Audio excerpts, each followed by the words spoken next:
It's like an ASMR video.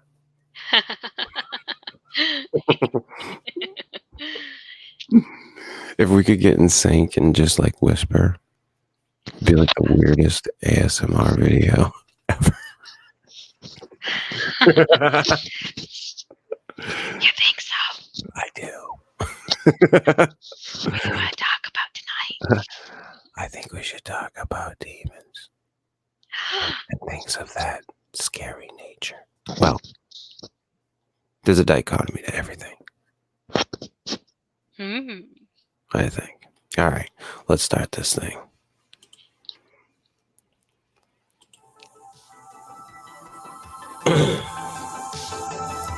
Ooh, is that different music?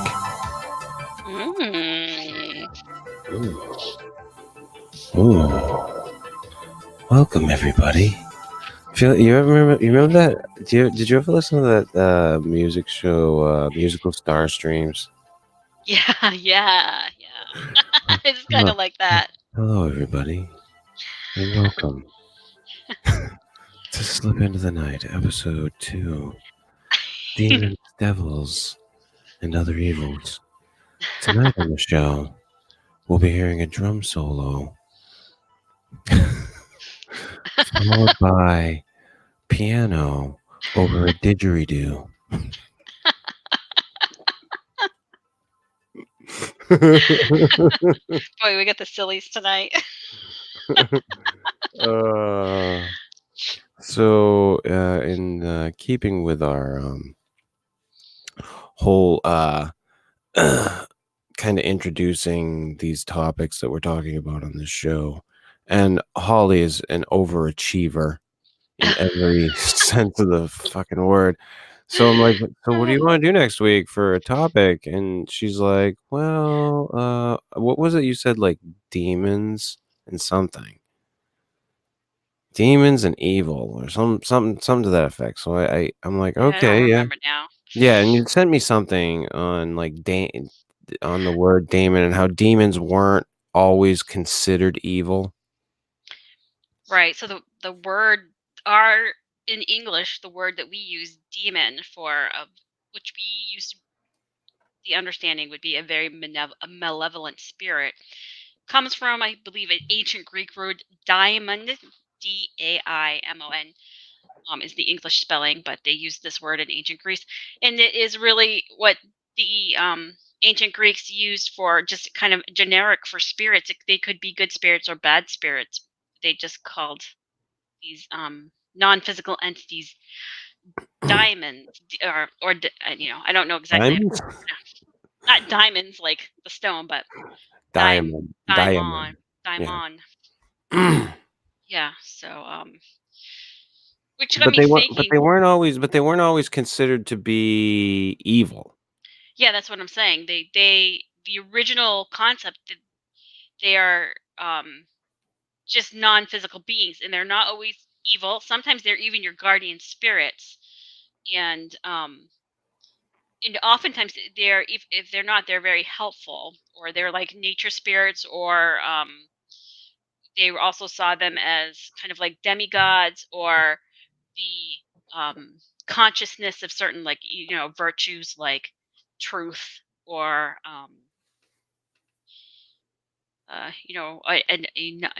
another one would be like vengeance or something like that, which would not be a positive one, more but like symbols.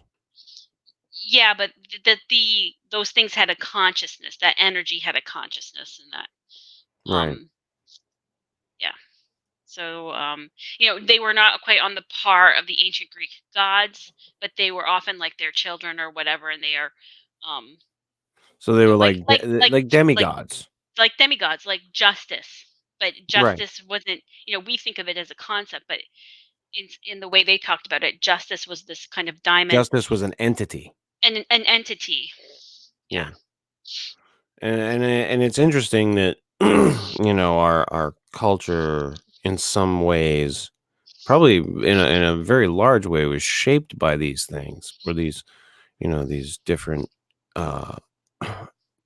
I don't want to say entities, but the representations of these entities, the or what we know of, and because we don't know if we don't know if Zeus existed, or any of this type of any of these other uh, characters in these mythological histories, or any of these demons or devils.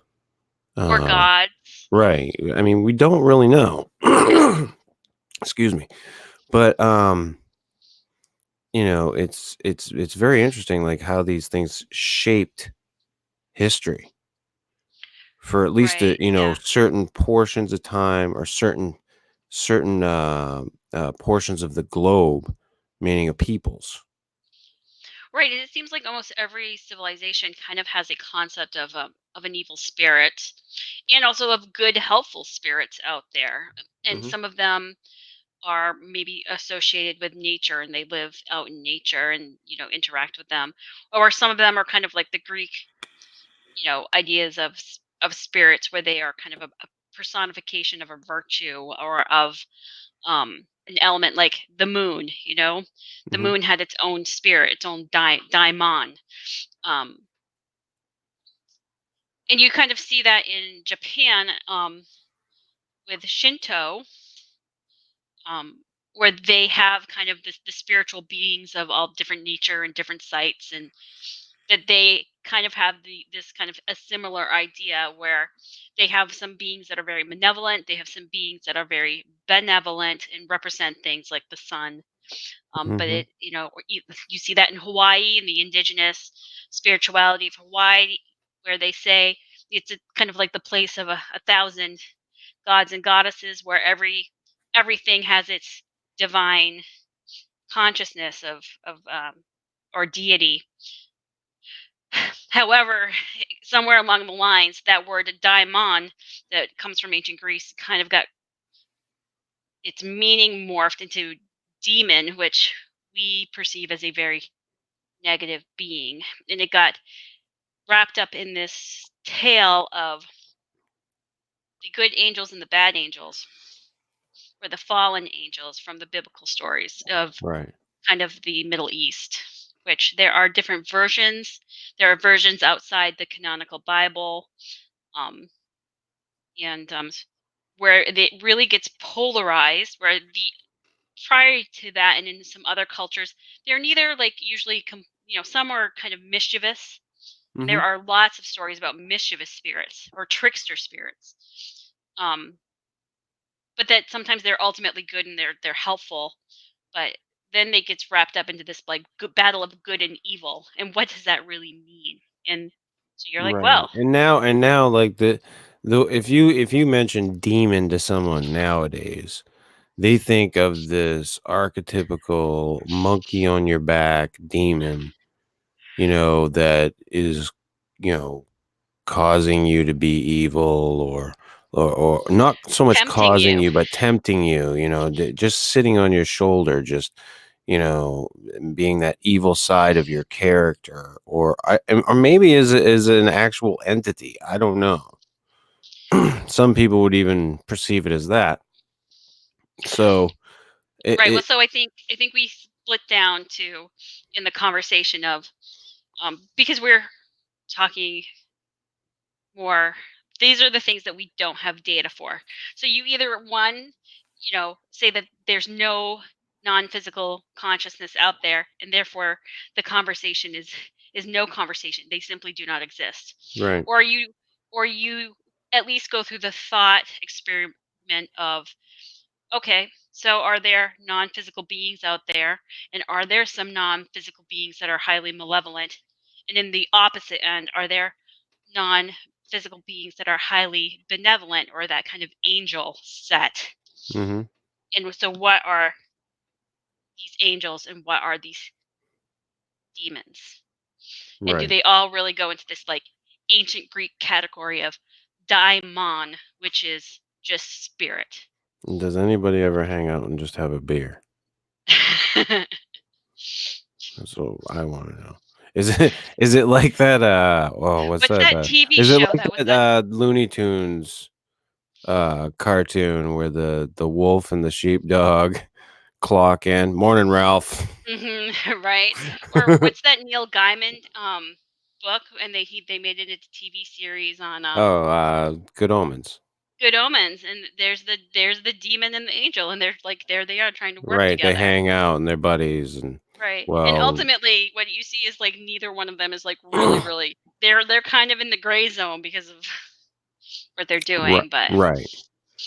Yeah, and it's interesting like how these things have changed over time and become something else.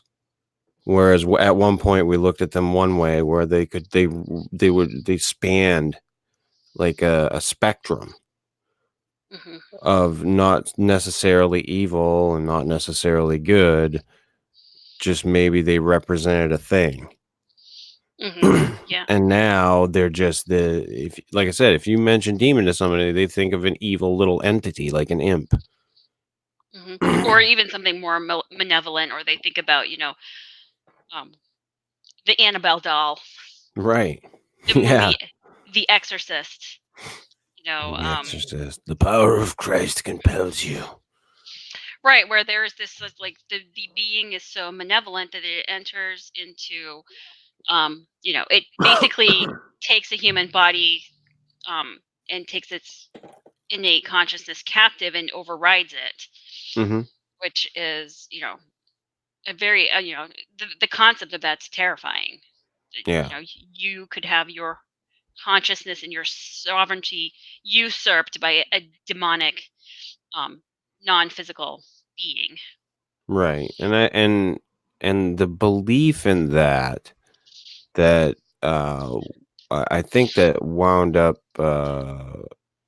causing like the exorcism. I don't know if you'd call it craze, but there was a time when they were like just performing exorcisms, Well, right. thinking they were exorcising demons. In a lot of those cases, those people were probably just nothing more than schizophrenic Or or epileptic, epileptic.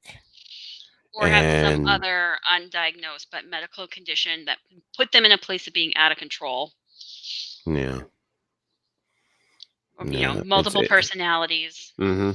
Well, I don't know. Are there any actual documented cases of multiple personalities?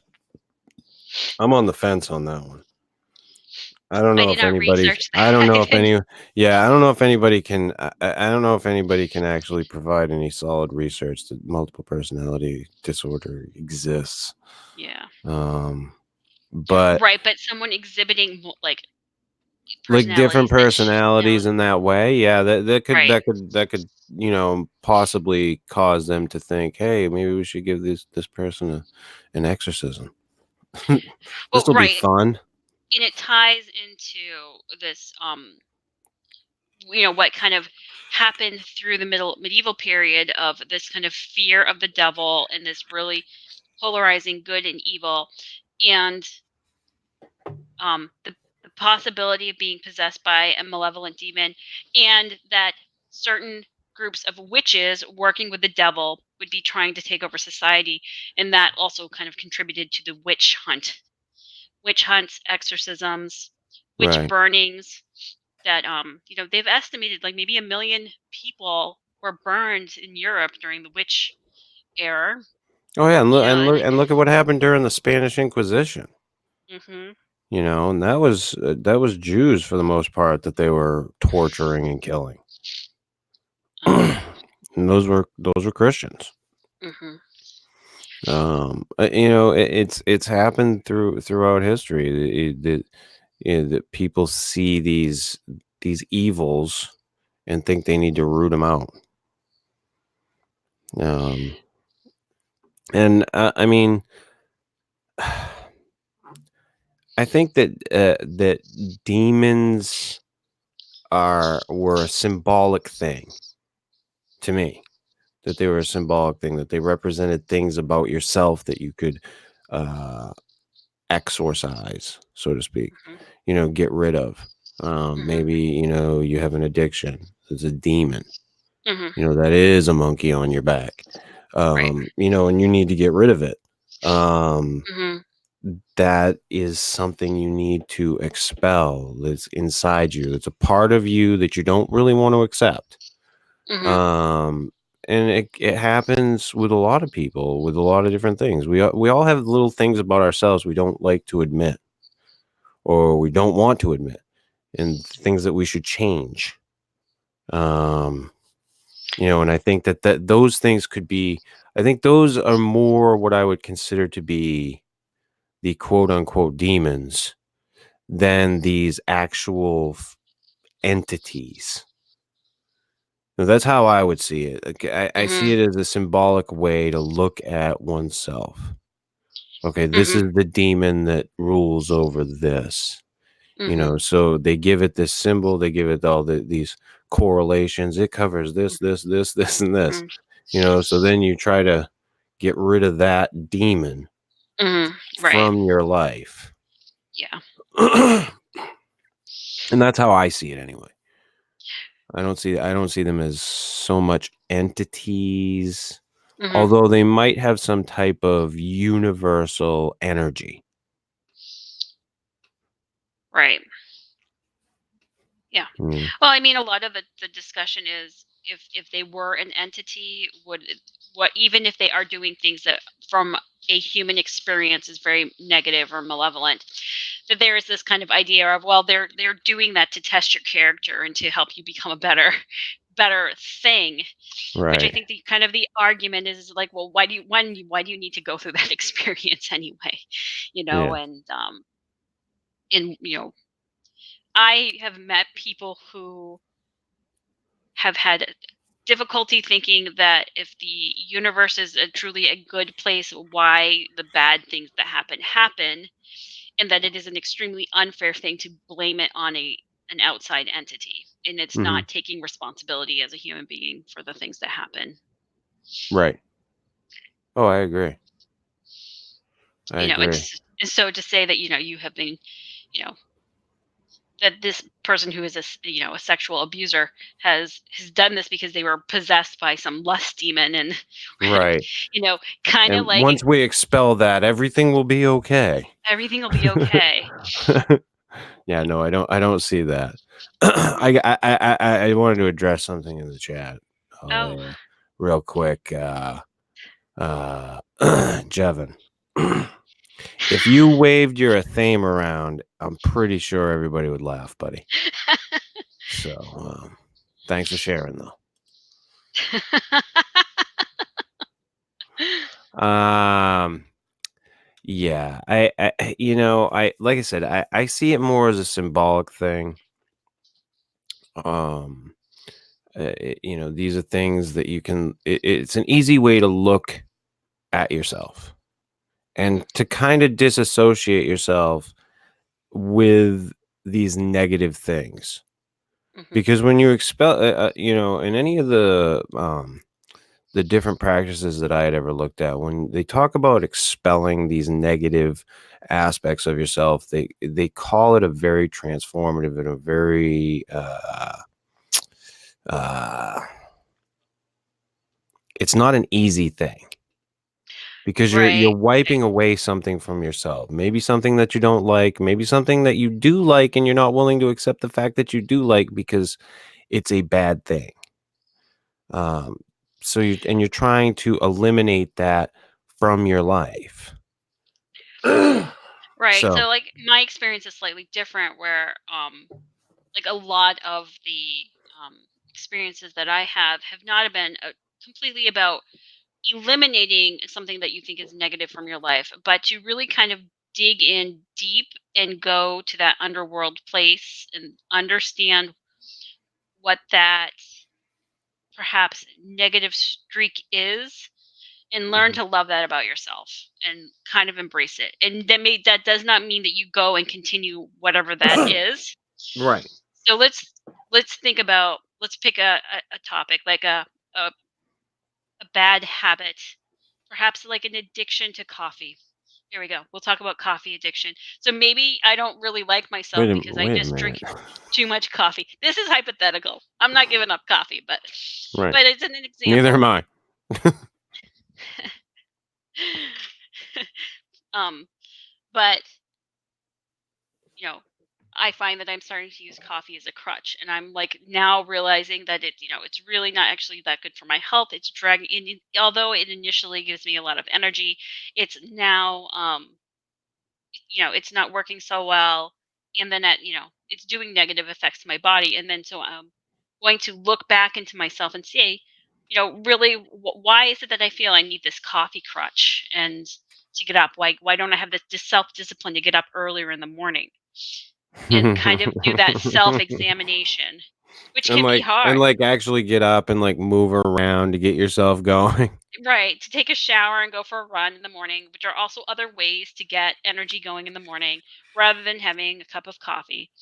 Um, in kind of understanding there. And that, that doesn't also necessarily mean in that case, because it's not so terribly harmful, that I need to completely eliminate coffee from my future, but I maybe need to get a different relationship with coffee. you know, Get and a so that's handle on coffee.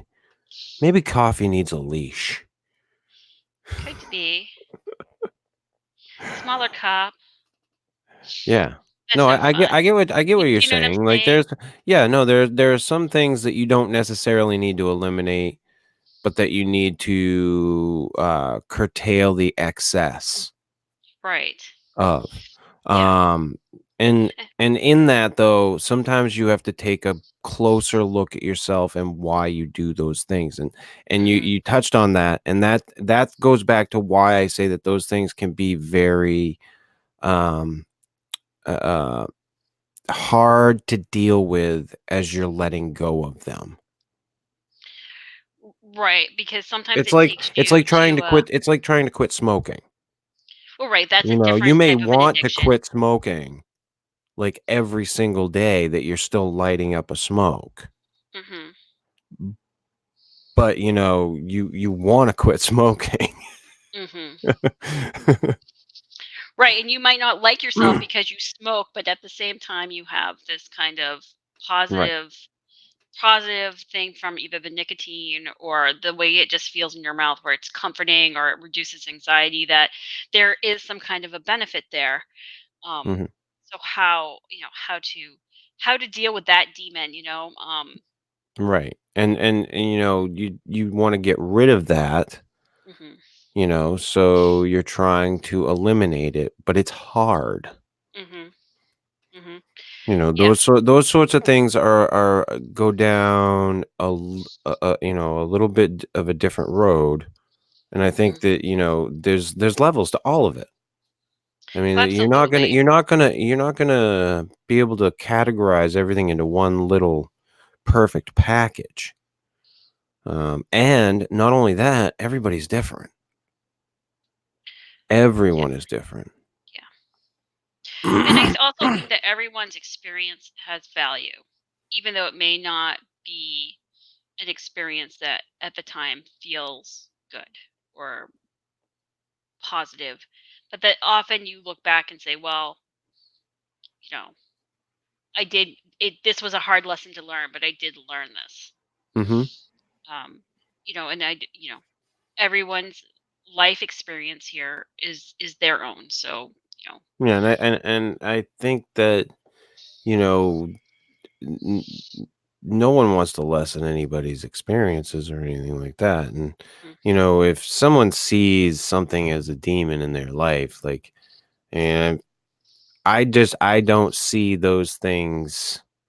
I see them as things you can change and things you can, work around, mhm, you know, and, maybe some of them and like I've said about, the systems that, I've used or studied, they're they're good at doing that, at eliminating those negative energies, those mhm, demons, if you will.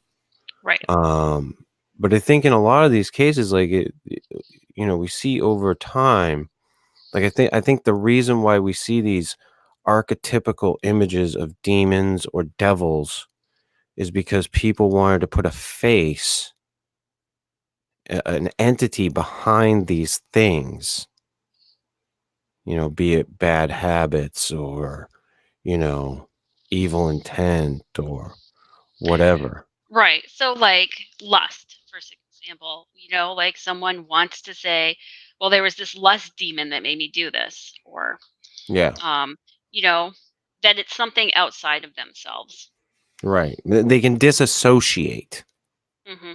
and I think that's what a lot of that is it's people disassociating with how how they process these evils within themselves. Correct, but I do think historically it was taken very literally through the ages, and it's only been recently that we have kind of have a much more greater um, acceptance of this being a kind of a an energy, where I think in Babylonian times they really believed that Lilith existed, Mhm. or and that if you didn't protect your babies, she'd come and eat them. Yep. And then she becomes this archetype of like the anti-woman, anti-mother, because she's this female demon who steals your husbands, eats your children, and creates all these, hundreds of other demonic beings that you need to protect your family from. And she's out there, and you need to make, in Babylonian times, you made little protective amulets and did prayers, and you protected yourself from that. And I don't know that there Well, has. and a lot of those tales and stuff were designed to protect children and even some people, from just doing certain things or going places. Well, was it to protect people or to keep people in a fear mentality? Well, I think maybe a little of both. Maybe a little of both, and you see it today with propaganda. You see the same types of things, but it's all it there was a time when these little tales, these scary little tales were meant to like keep kids from running off into the woods,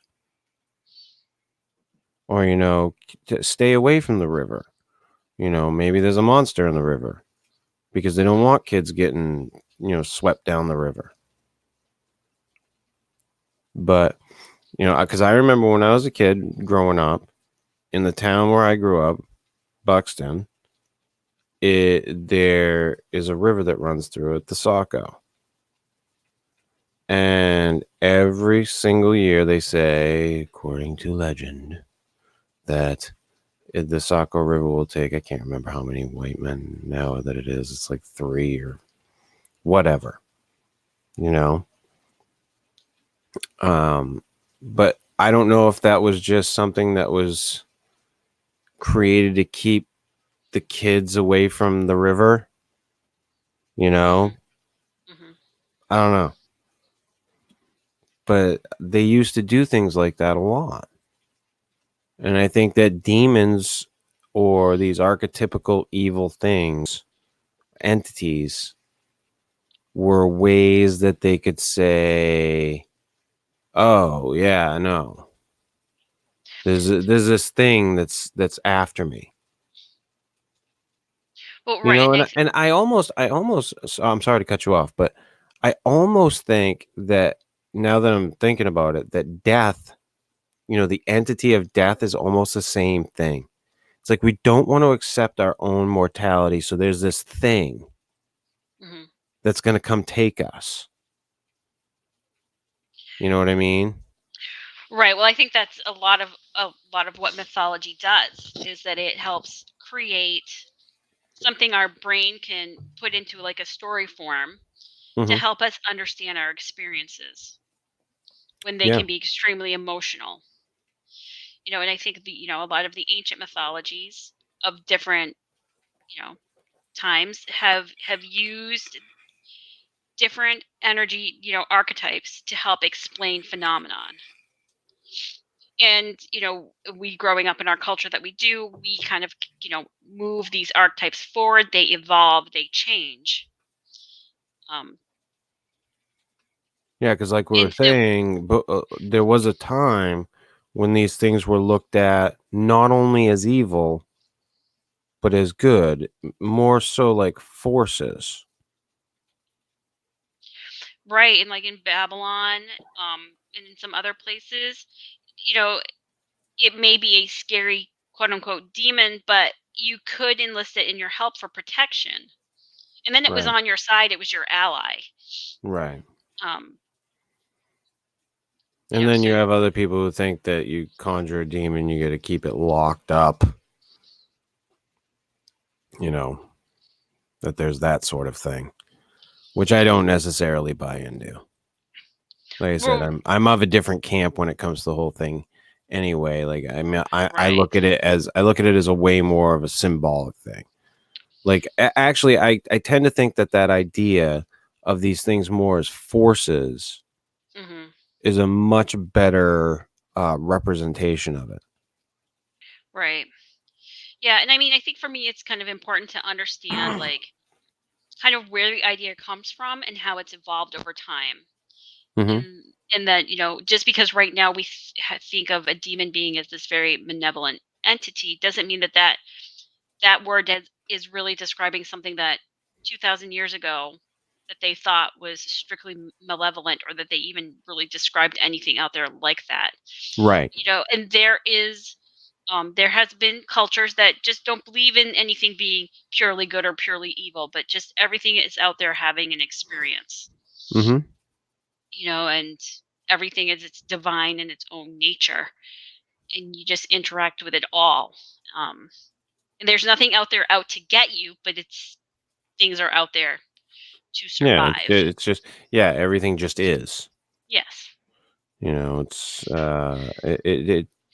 It's sometimes it's hard for us to just understand that things just are as people.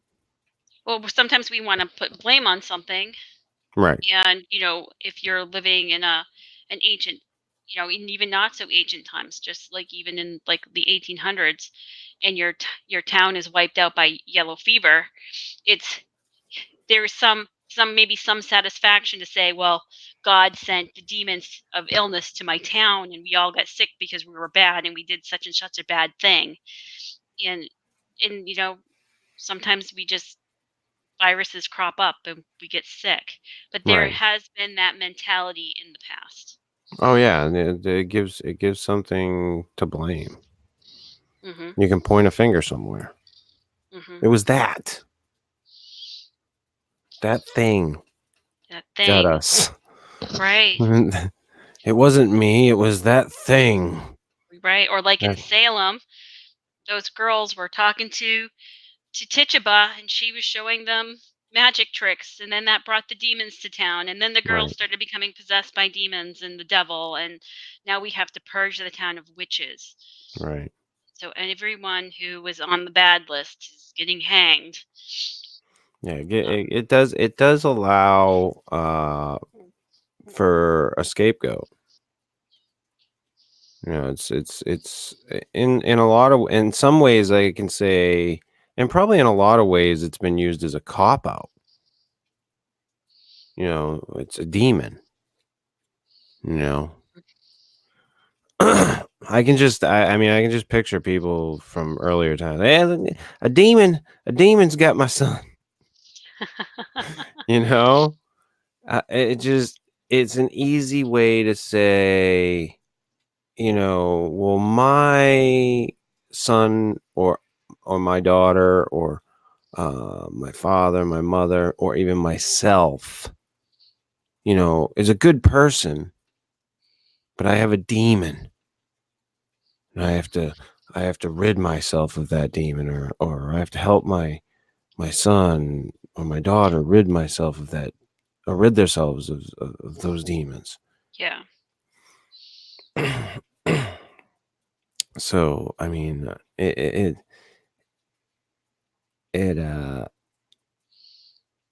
I don't know what it is.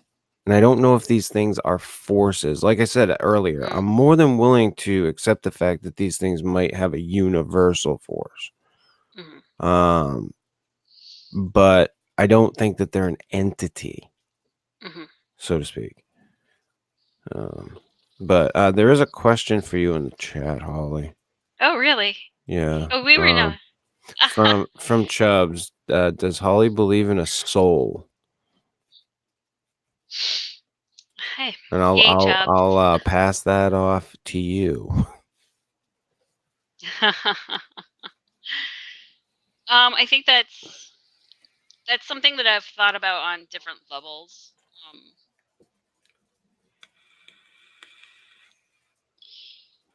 And I think that it's easy to make that a yes or no question, but the more that I've been thinking about it over the years, I think it's more complex than that.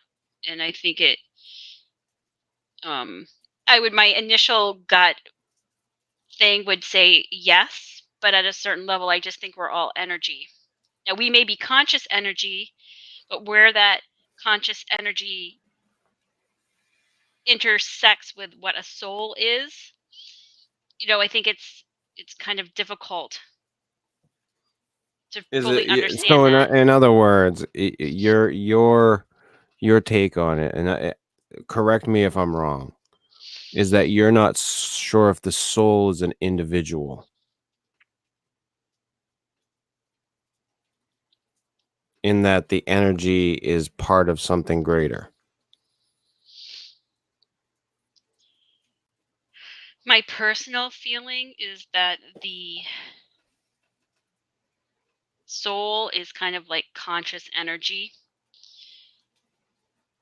Mm-hmm. But this is coming from my own very personal experiences. And I think we've talked about how I do a lot of meditation and a lot of journeying and a lot of inner inner meditation on these kind of abstract concepts. Mm-hmm. So my my kind of personal experience is that we each individual person is a spark of this conscious energy that is also a unified field of energy. And the common accepted term to describe that is soul. That the humans have a very distinct energy field, and how that interrelates with what we think of a soul may be completely electromagnetic. Mm-hmm. But at some way, and I don't have the words to describe how it has that consciousness, there is a consciousness.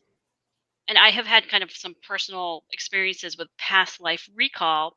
However, I got to the point where I was not sure that they were necessarily my own personal experiences through multiple lifetimes in multiple dimensions of being.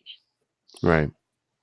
However, I do think that, that there's scientific principles is that energy is neither created nor destroyed, it simply changes form.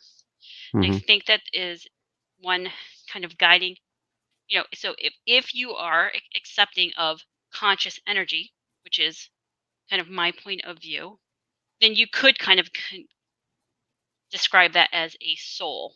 However, that one soul could meld back into collective consciousness, so to speak, and lose its individuality.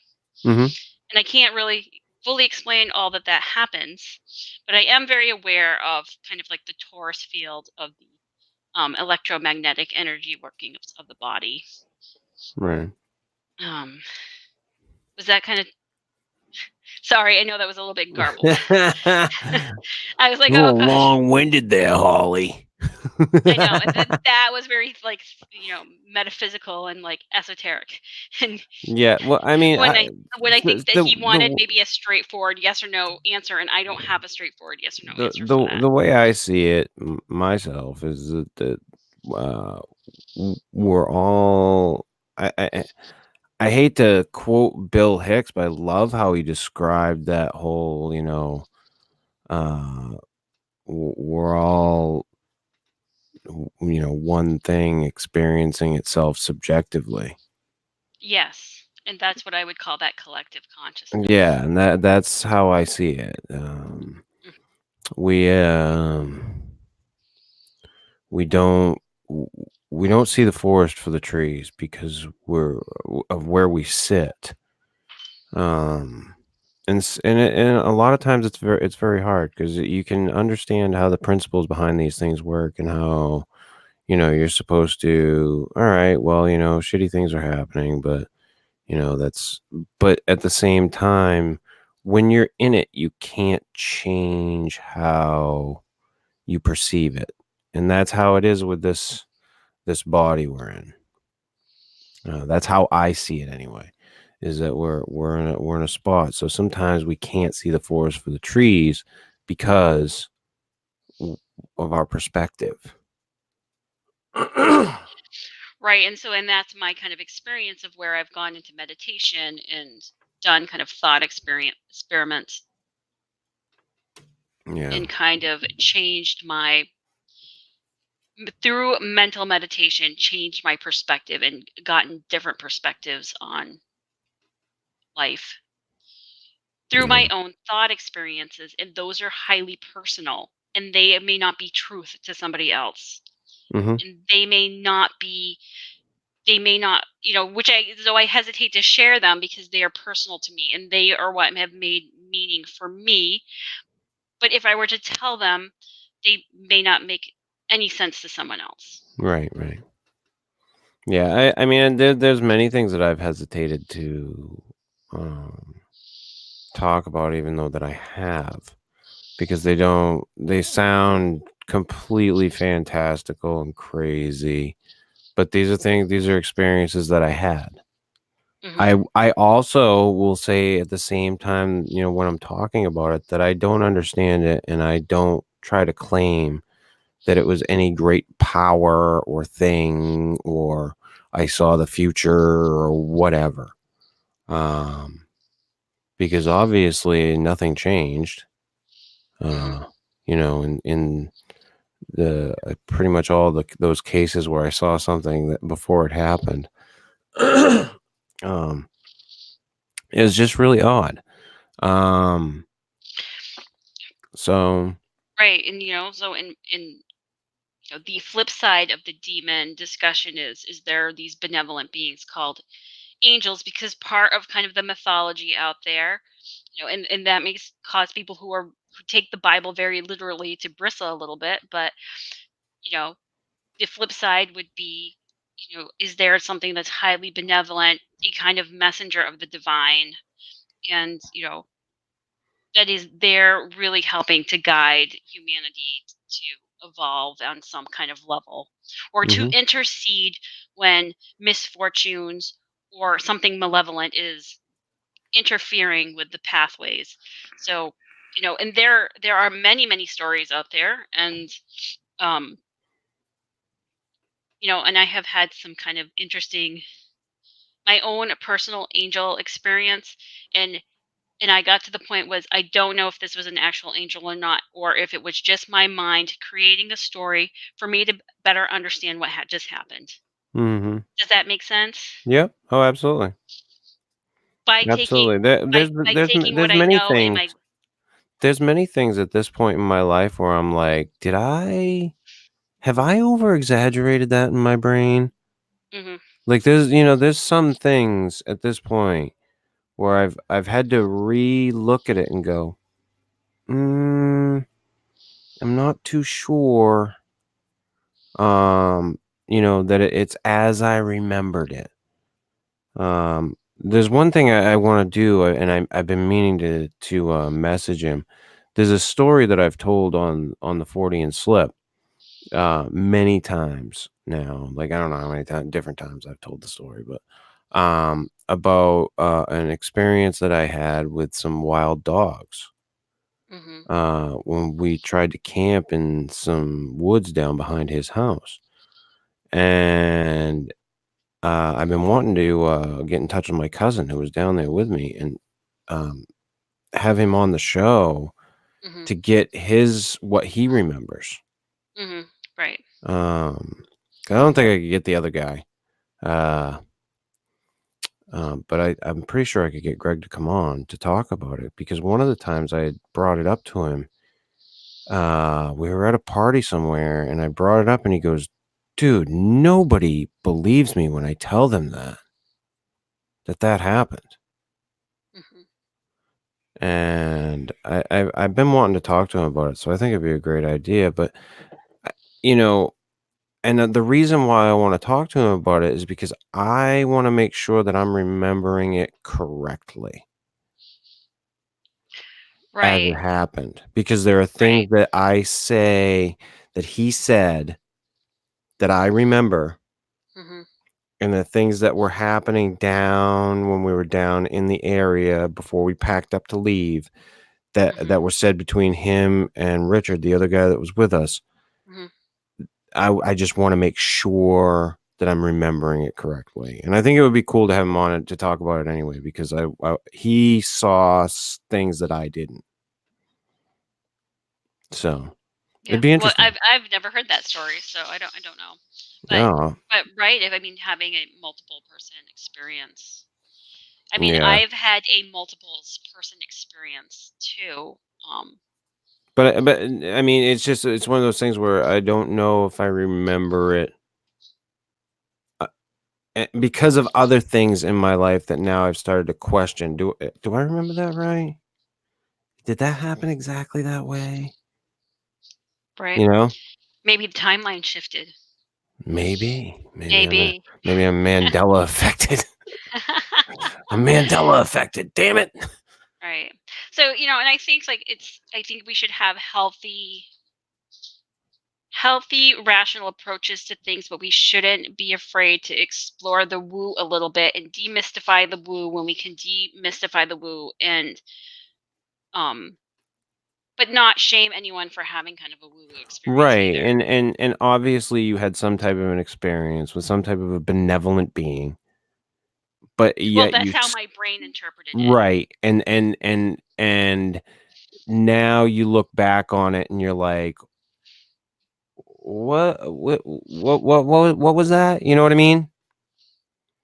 You have more of a questioning look at it in retrospect. Because as they say, hindsight is 2020. You look at things way better after you've after you've already been through 'em. But Right.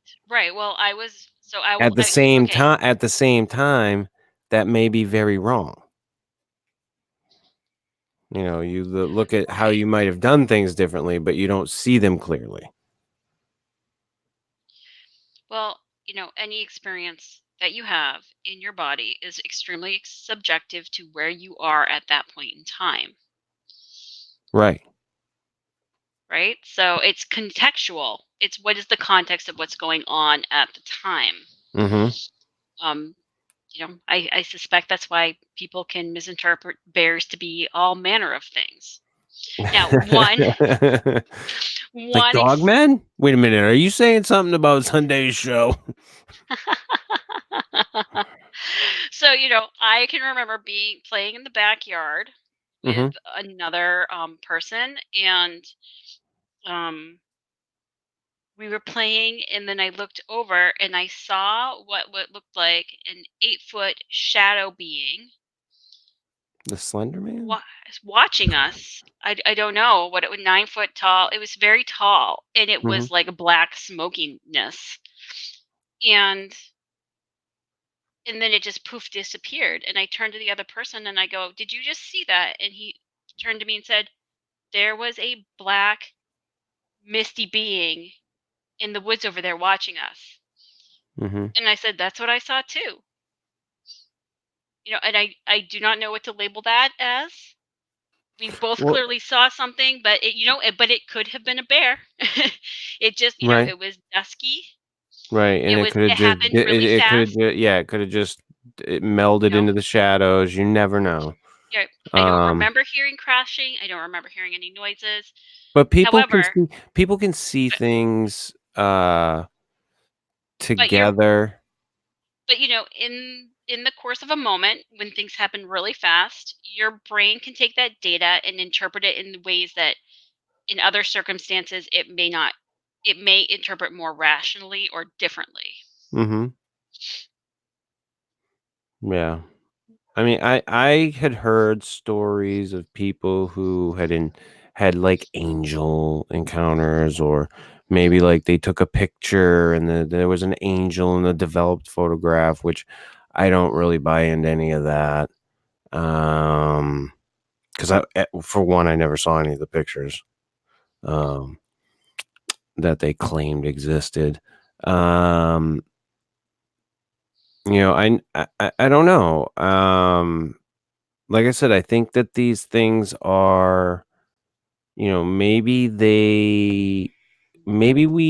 sometimes we perceive them as these entities. Maybe that's our brain like trying to wrap its head around it. And Yeah. I'm not totally adverse to that either.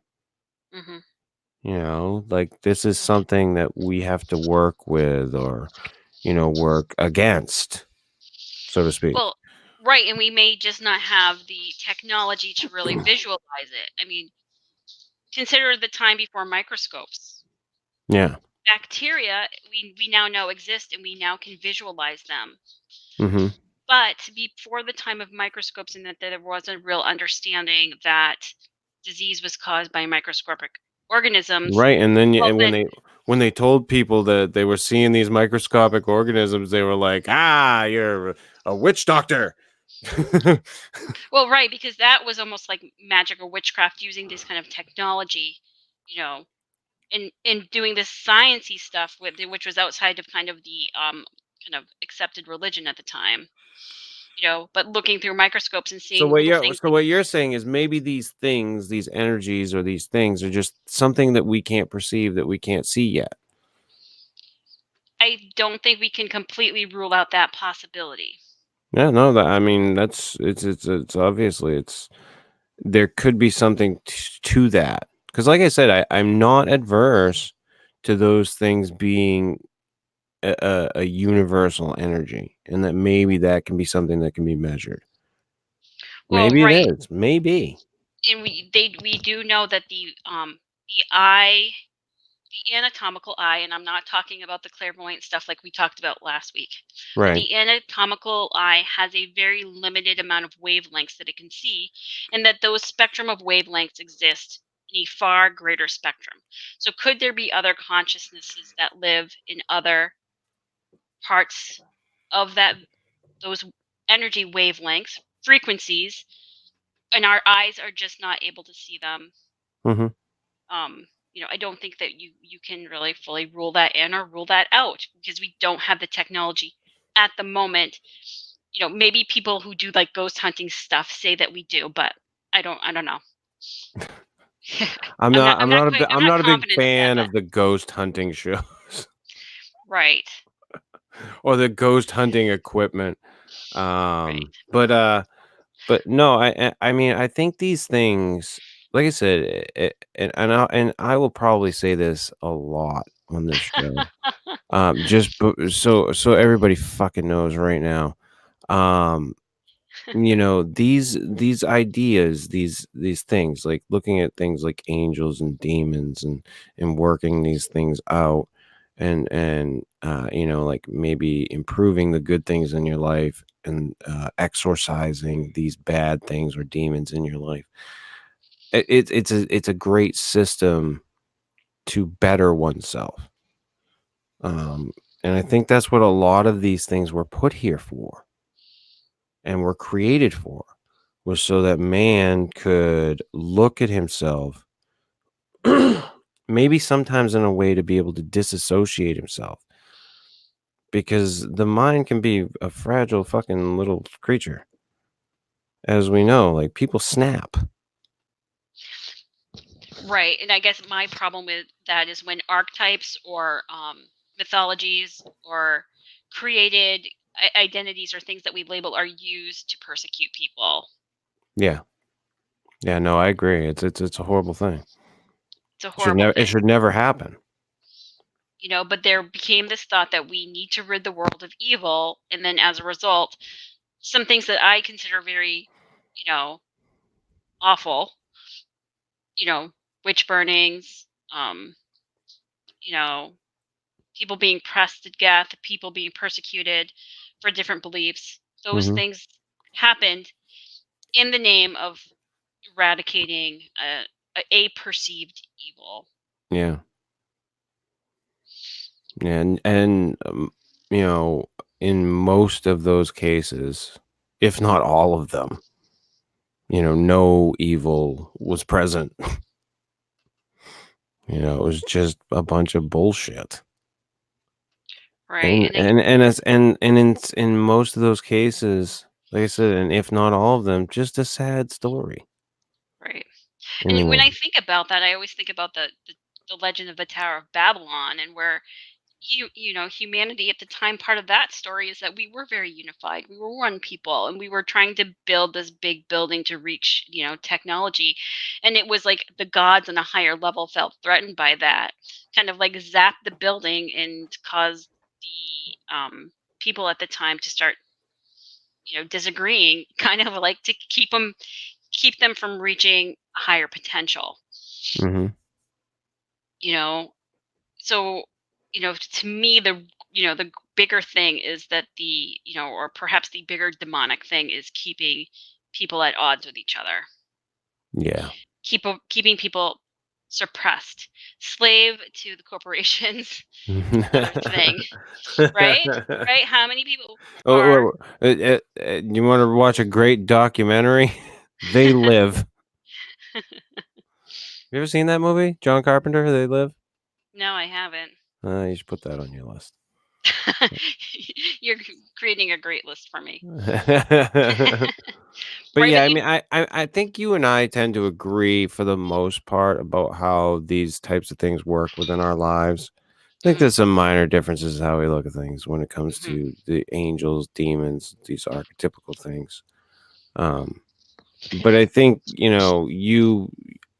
if I'm correct, you tend to kind of see these things in a more of an entity style than I do.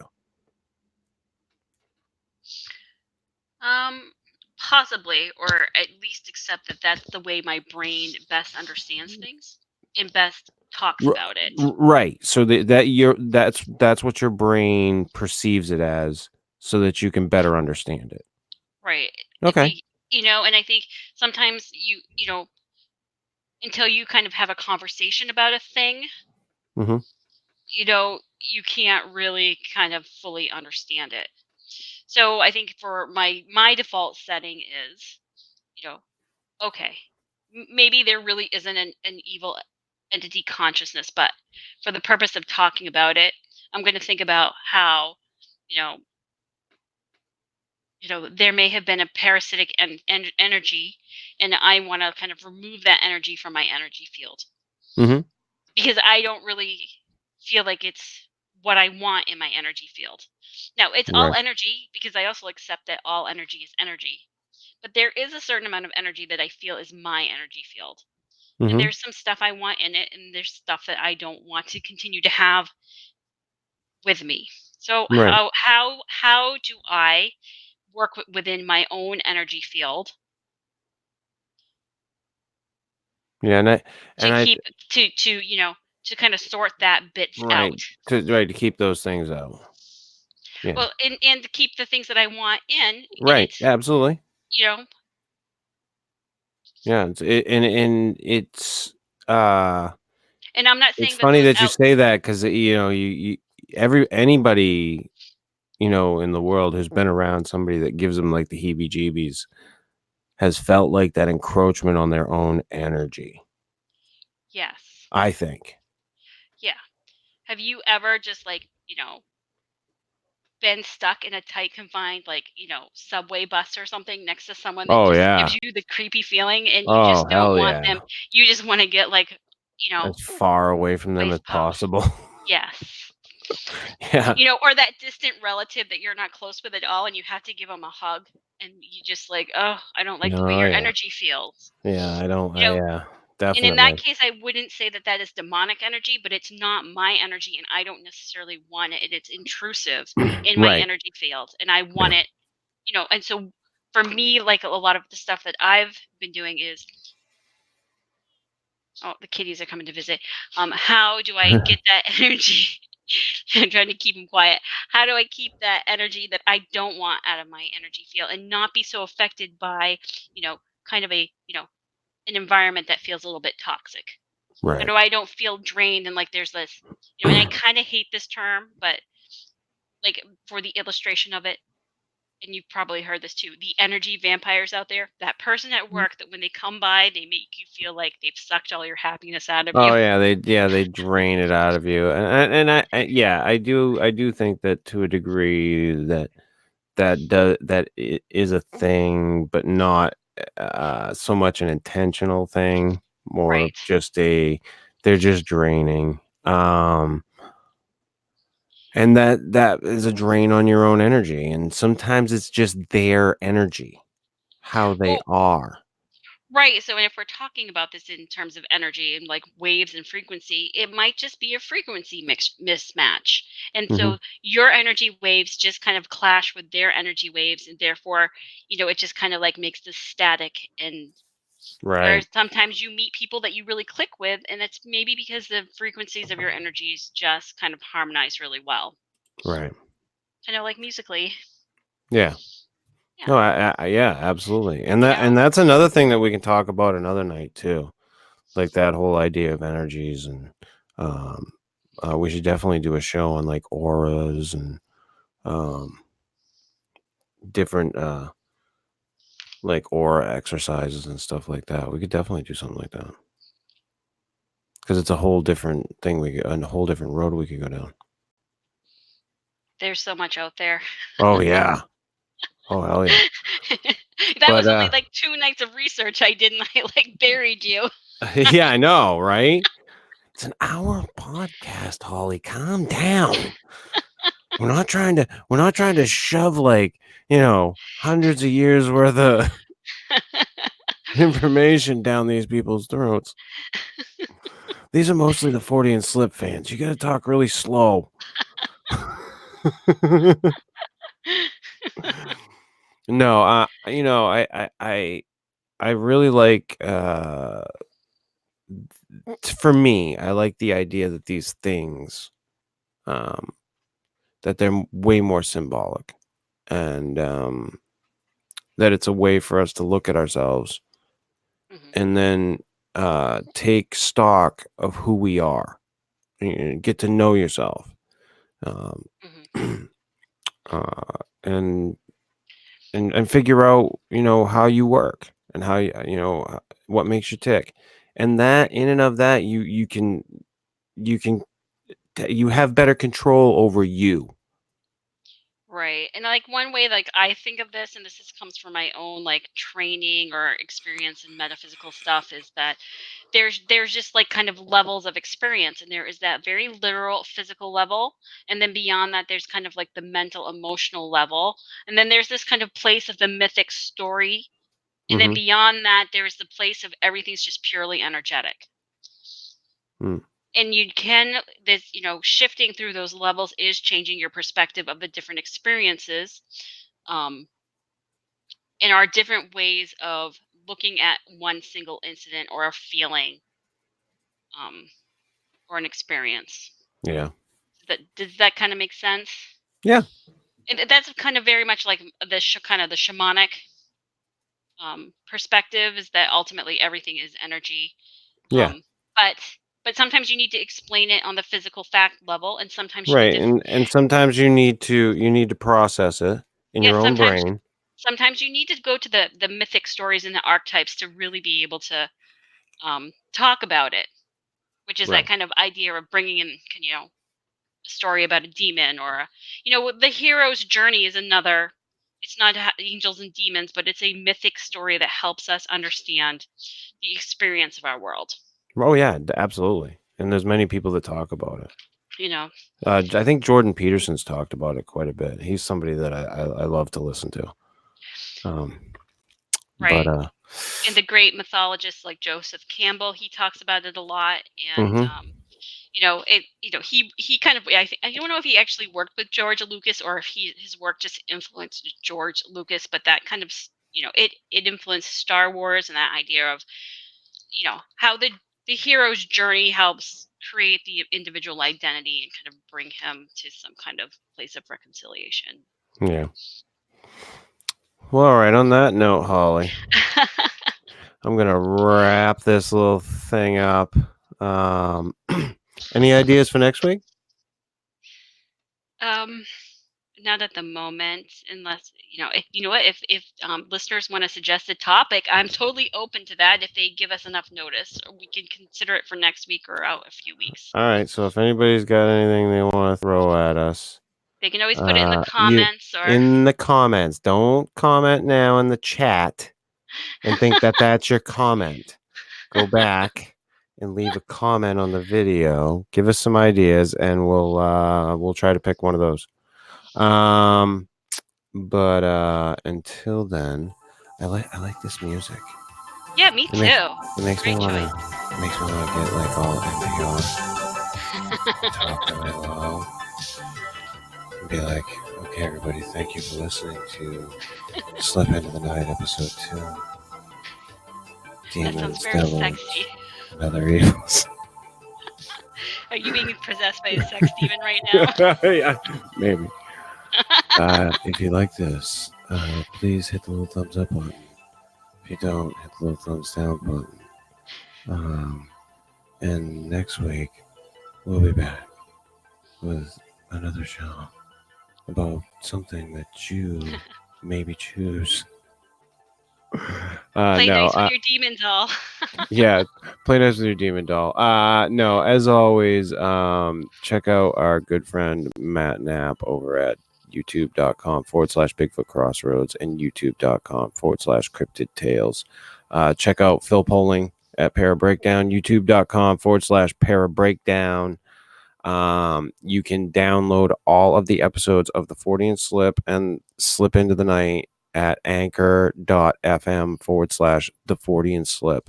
Or you can subscribe to them on your through Apple Podcasts, Google Podcasts, Spotify. There's all kinds of different places that you can do it.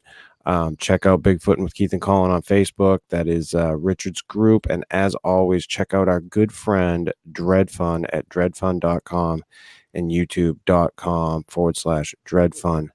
We will see you all next week. Goodbye, everybody. Good night.